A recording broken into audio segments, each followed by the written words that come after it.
খরা কাকে বলে? Most important. স্বাভাবিকের থেকে কম বৃষ্টি হলে একটা বৃষ্টি হওয়ার পরিমাণ আছে, যে সারা বছরে এত সেন্টিমিটার বৃষ্টি হতে হবে, সেটা পরে বলে দিচ্ছি সেন্টিমিটারের ব্যাপারটা কি।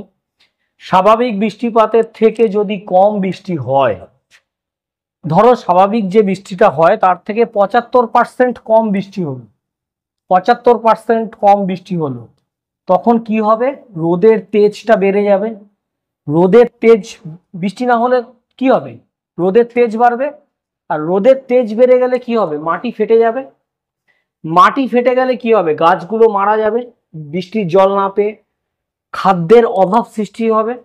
এই যে সিচুয়েশনটা তৈরি হবে, মাটি ফেটে যাওয়া, খাদ্য উৎপাদন না হওয়া, ফসল সব শুকিয়ে যাওয়া, রোদে পুড়ে যাওয়া ফসল, এই যে টোটাল সিচুয়েশনটা, এই সিচুয়েশনটাকে বলা হবে খরা। বোঝা গেল? ক্লিয়ার?